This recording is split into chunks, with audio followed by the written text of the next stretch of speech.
स्वाध्याय TV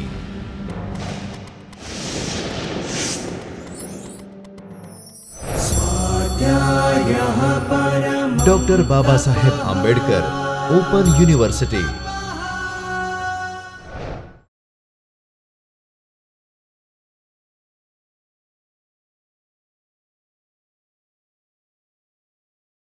Namaste dear students, I Dr. Himanshu Patel welcome you from the Chaitanya studio of Dr. Baba Saheb Ambedkar Open University. We are in lecture series on Java programming. In last lecture we have discussed about method overloading. In today's session we are going to discuss a very important topic which is inheritance. So, let us start inheritance. Now, first we define inheritance. So, inheritance is a process by which object of one class acquires properties of another class. So, basically inheritance provides reusability. Whatever is available already can be reused with the help of inheritance. So, we can say inheritance provides reusability and eliminates redundant code or duplicate code. You need not to write down code once again which is already defined earlier in a class. Now, inheritance supports the concept of generalization and specialization. Now, what is generalization? When you define inheritance, you define hierarchy. For example, first comes top level classes, then we refine these classes into further specialized classes called subclasses. So, these hierarchy continues until a level which is optimum is reached. So, as you for example, you can see on the screen there is a class called animal which is divided into two parts, mammals and reptiles. In mammal we can have dog, cat, etc. So, we can say animal is a general class which has a common property of all animals, and mammal class is a specialized class of animal class which has a properties which is a specific to mammal class. So, mammal is called more specific than animal, and dog is the more precise version of mammal class. So, these as you go from top to bottom, you have more specialized classes which is known as a specialization, and as you grow from the bottom to top in a class hierarchy, we can have more general classes. So, this is known as a generalization. So, inheritance provides specialization and generalization. Then the top level classes from which we create new classes are called superclass, parent class or base class. Then the class which defines or derived from the superclass is known as a subclass or derived class or child class. In Java we use word super for referring superclasses and sub for referring to a subclasses. For example, employee is a superclass and manager is a subclass of employee class. Now, due to this relationship, there is a relationship between a class. So, inheritance also provides is a relationship. For example, we can say employee is a manager is a employee. Likewise, dog is a mammal, mammal is a animal. So, this type of relationship is a called is a relationship where subclass has all the properties of superclass. So, we can say manager is employee because manager has all the properties of employee class. So, this is a very fundamental idea of inheritance, to define a class hierarchy and to eliminate redundant code and to provide reusability. So, that is why we are using inheritance. Now, in case of programming language, we have to follow a syntax. So, the syntax for inheritance is, we have to first write down class which is a superclass. We assume that we have already defined superclass here, but the inheritance is a syntax is a class. We have to write down subclass name, then we have to use extends keyword, and then we specify superclass name. In earlier example, we can write down class manager extends employee, and inside these subclass we can have any property which is not there in superclass. So, you can only specify one superclass for any subclass that you create. This you have to remember. We cannot have multiple superclasses. Java does not support the inheritance of multiple superclasses into a single class. For that, we have a special mechanism called interface that we discussed later on. So, we can say Java does not support pure multiple inheritance. Now, a subclass can be a superclass for another subclass. That means, in hierarchy, dog is a mammal. So, mammal is a superclass for dog, but for mammal we have superclass called animal. So, any subclass may be the superclass of another class.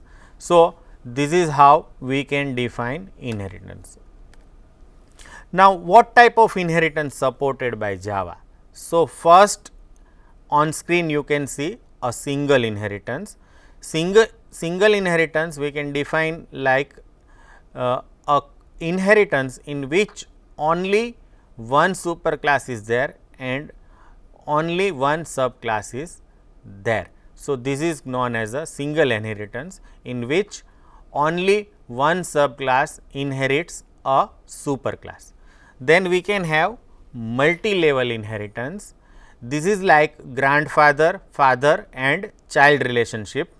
So, C is a subclass of B and B is a subclass of A, and A is a superclass of B and B is a superclass of C. So, this kind of inheritance is known as a multi-level inheritance, and of course, we can have combination of these two, which is known as a hierarchical inheritance, in which it is a something like organization chart. So, on top we have superclass called A, and A is derived two subclasses called B and C, which further classified into B1 and B2 and C1 and C2 respectively. So, these kind of hierarchical inheritance. Now, once you define inheritance, you can have access of superclass member into subclass.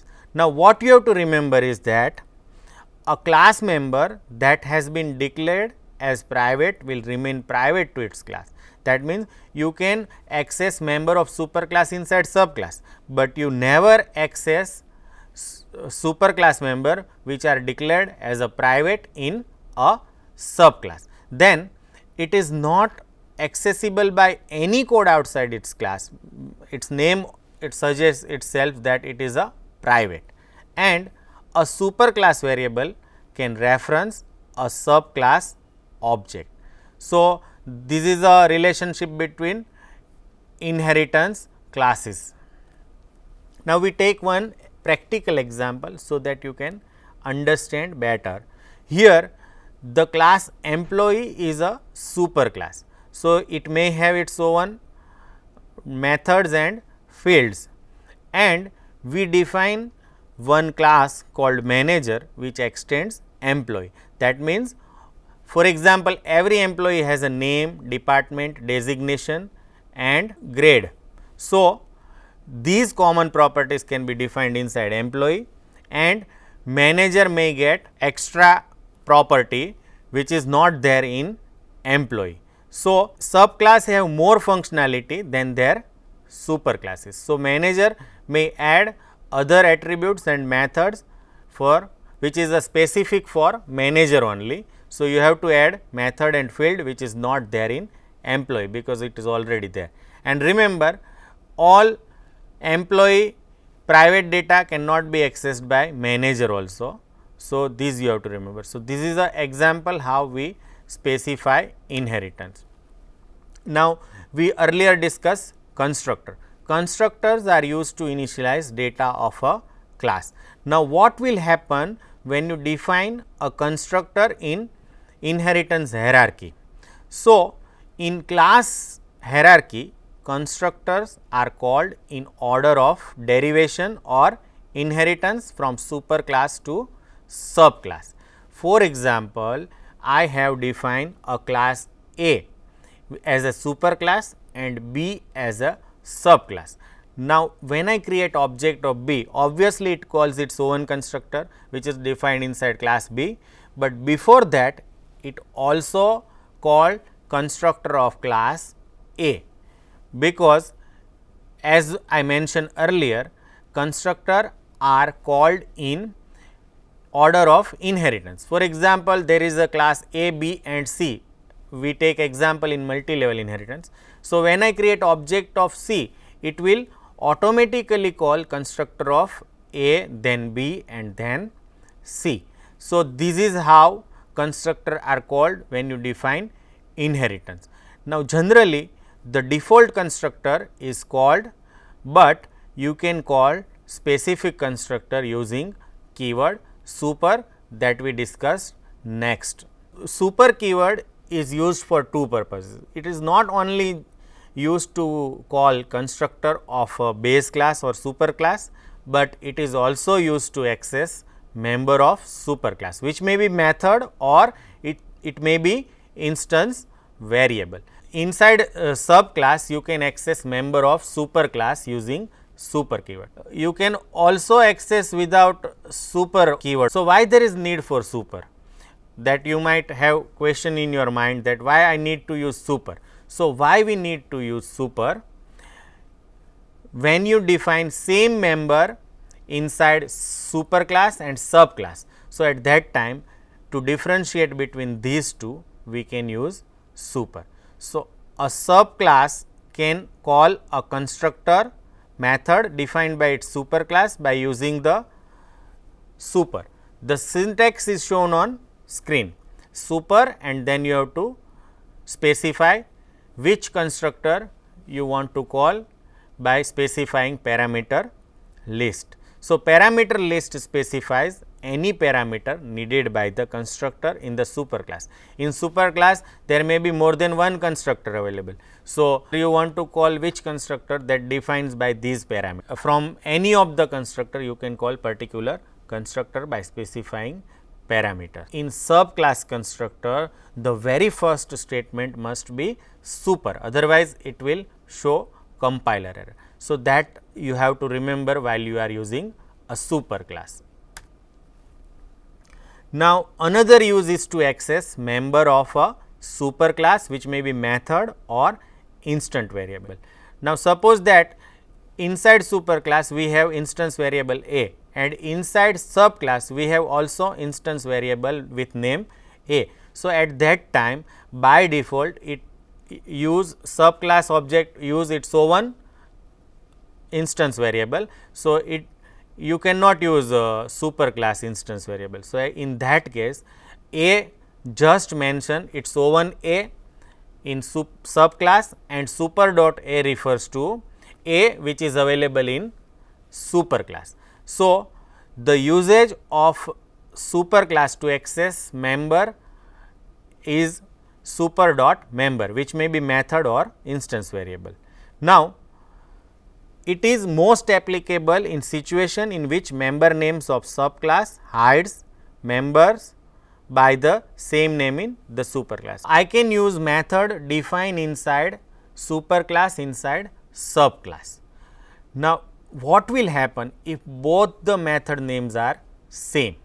So, this is known as a method overriding. In a class hierarchy, when method in subclass has the same signature which is defined in superclass, then the method in subclass is said to be override the method in the superclass.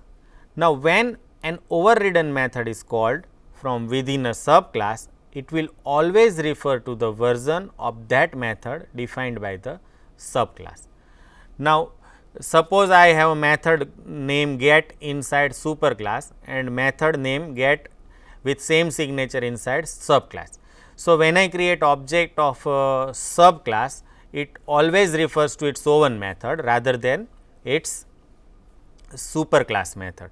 So, at that time to call superclass method, you can also use super. Now, you might wonder why I need to use method overriding at all, because I can always access members of superclass in a subclass. So, the method overriding is a useful feature that you require to specify methods that will be common to all of its derivatives, while allowing subclass to define the specific implementation of some or all of those methods. Now, we take one example to clearly understand this. For example, on screen you can see a shape class hierarchy. Shape is a class and it has a subclass called line, rectangle, circle and polygon. So, what we can do is we can define draw method inside shape class, that is again defined inside line, rectangle, circle and polygon. Why? Because method for line drawing is different than method for drawing rectangle. Similarly, circle has its own method for drawing circle and polygon follows different method for drawing polygon objects. So, inside shape we can have draw method, which is a defined inside subclass and it is a implementation specific. That means, when you define line, the method is different than rectangle and rectangle method is different than circle and polygon.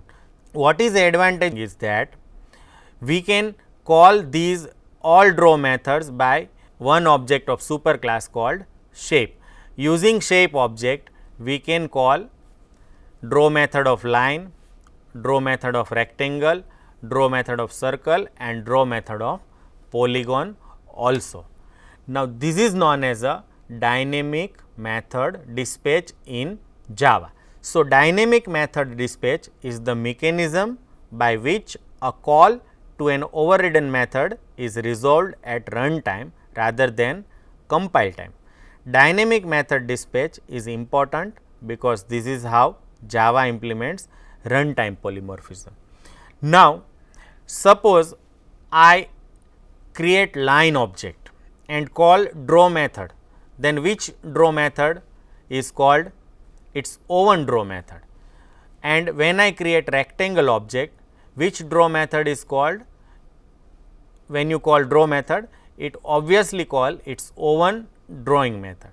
But what is the advantage here is, by creating shape object or superclass object, you can call any of the draw method which is defined inside subclass. So, this is a example of polymorphism, because one object is having characteristic that it can execute any of the method defined inside subclass. So, this is example of runtime polymorphism. Why runtime? Because if you pass reference of subclass to superclass, which is a line, then it will call line draw method. If I pass reference of rectangle to shape object, then it call rectangle draw method. So, this is how we can achieve runtime polymorphism.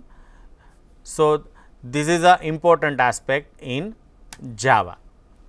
Now, if superclass contains method that is overridden by a subclass, then when different types of objects are referred through a superclass reference variable, different version of methods are executed. So, that is how I explain that using shape object I can call method of line, rectangle, circle or polygon by passing its reference to shape class object. Now, in today's session, we have discussed basic of inheritance, types of inheritance, how constructor are called in inheritance, uses of super keyword, and how dynamic method dispatch works, which provides runtime polymorphism in Java.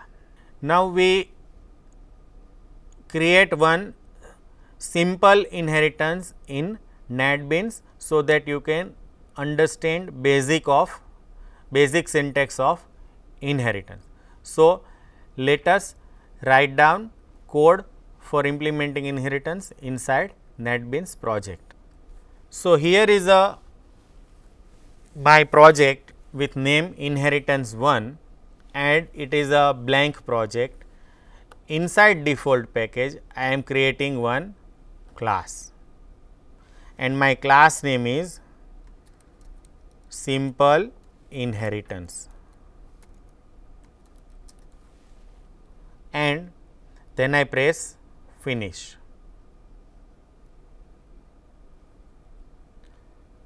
So, here we have a public class with name simple inheritance. Now, I am writing a class A, and inside class A I define one instance variable with name A and a constructor which displays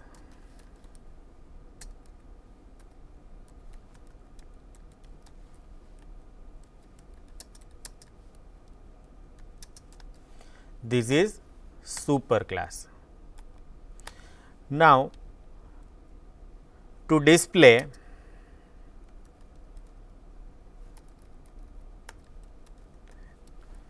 value of instance variable A, I define one method show A, and here I write down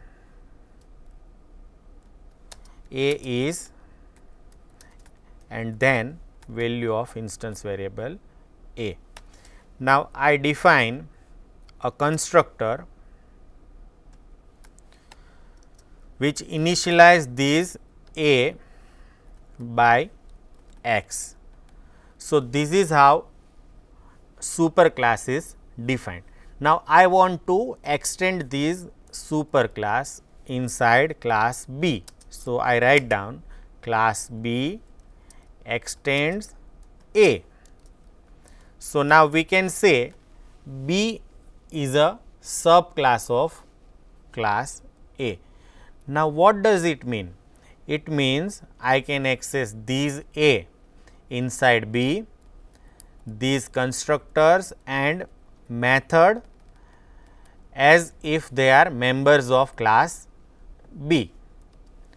Now, here I declare one integer B, and I also write down two constructor inside B. So, this is a default constructor, and inside default constructor I just prints this is sub, or this is a subclass. Now, here I define one constructor which initialize value of B to y, and here I define show B method which prints value of B.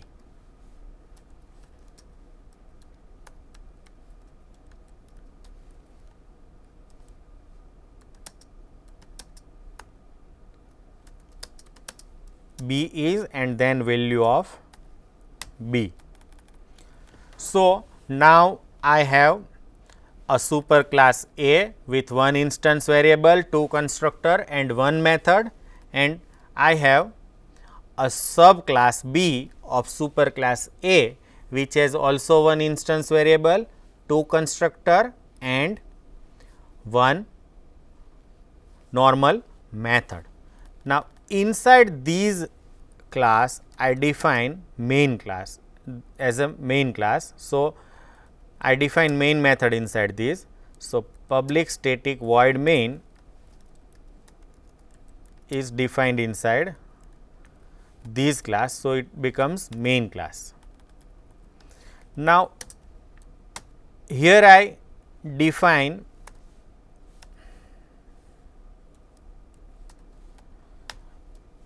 object of A and object of B.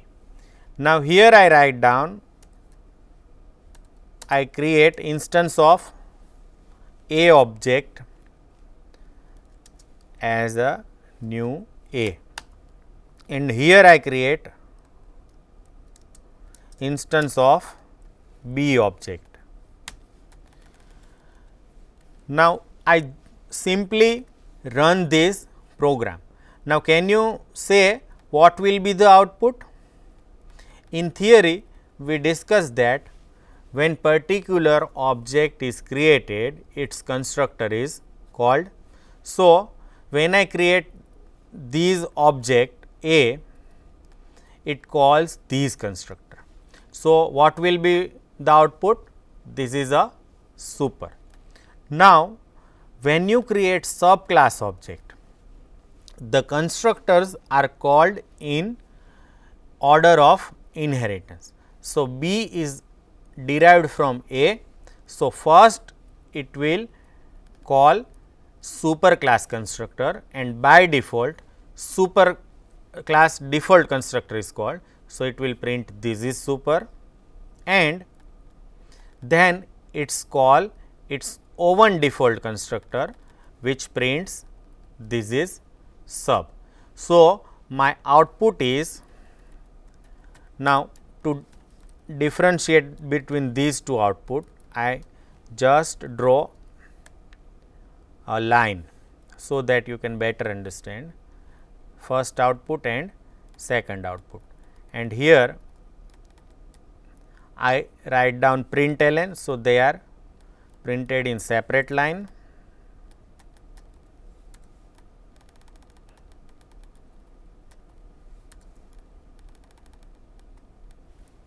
And now, I save this and run this file. So, here you can see when I create super class object, it just call its constructor, but when I create subclass object, first it calls super class object and then its O1 object. So, this is how constructor are called inside A. Now, how to call these show A and show B method? So, what can I do is, here I write down 10 and here I write down 20. So, now this constructor is called, and which initialize A to 10 and B is initialized to 20, and we want to display this value using show method. So, what I can write down is, using B object I can show A as well as B also, because B inherits A. So, it can call that method show and show B. Now, I save this and run this. So, here you can see A is 0 and B is 20. Now, you might wonder why A is 0, because we have initialized object A to 10, not object B to 10. So,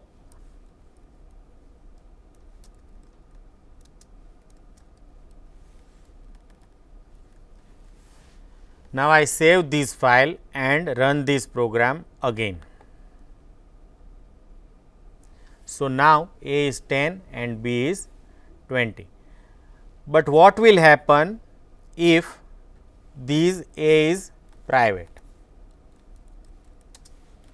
So, here you can see that it shows error that A has a private access in A. So, this is how private members are restricted in inheritance.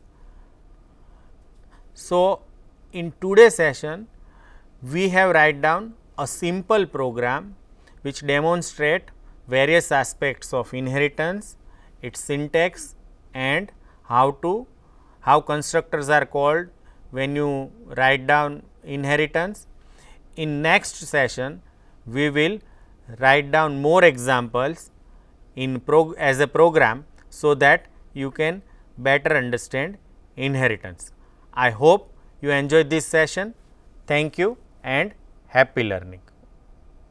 स्वाध्यायः परमं तपः।